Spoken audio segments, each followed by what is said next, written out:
Nous vous l'annoncions dans notre émission d'hier, on poursuit aujourd'hui notre rétrospective des buts inscrits par le SCO en championnat cette saison. Jeudi, nous nous sommes quittés sur la superbe victoire 3-0 des hommes de Jean-Louis Garcia sur Strasbourg lors de la 10e journée de Ligue 2. 8 jours plus tard, les Angevins ont obtenu le nul 0-0 sur la pelouse d'Ajaccio.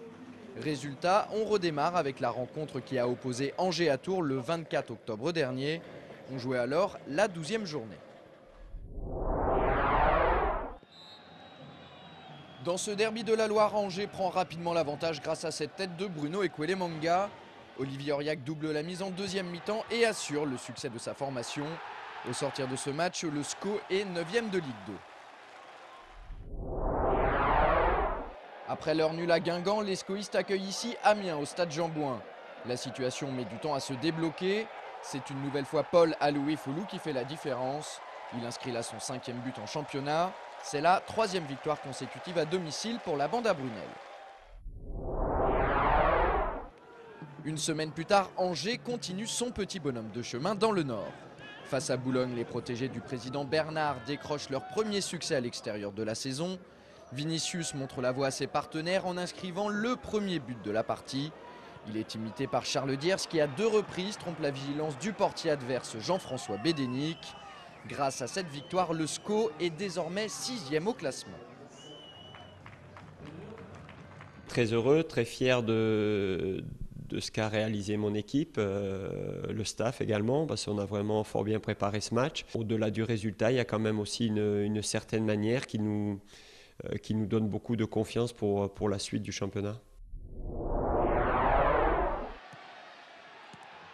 Deuxième gros défi pour le SCO en l'espace de 8 jours. Après Boulogne, Angers se frotte à Montpellier.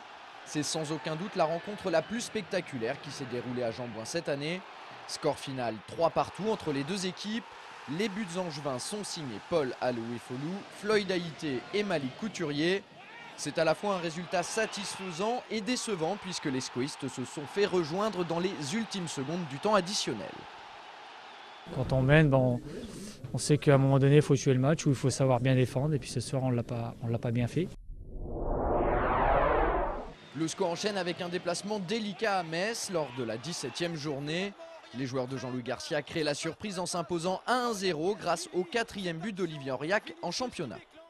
Ouais, but de raccro, mais bon, il faut les mettre au fond. Donc voilà, mais franchement, je suis content. Tant mieux pour moi, et puis tant mieux pour l'équipe. C'est surtout l'équipe le plus important. On a fait de gros efforts. C'est une grosse performance, ça va nous faire du bien. On peut voyager avec les efforts qu'on fait à l'extérieur.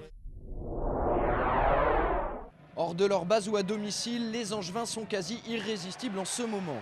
Confirmation de leur bon état de forme contre Dijon. Les Blancs et Noirs l'emportent 2-1. Jean-François Rivière ouvre le bal. Et suite à cette contre-attaque et à ce geste sublime de Paul Alouifoulou, Ted Lavie, bien servi par Fabrice Domarcolino, anéantit les espoirs dijonnais. Ce soir-là, Angers enregistre son 10e match consécutif sans défaite et s'empare de la 5e place du classement de Ligue 2. On se donne maintenant rendez-vous demain vendredi pour la suite de notre tour d'horizon des buts marqués par le SCO cette saison en championnat.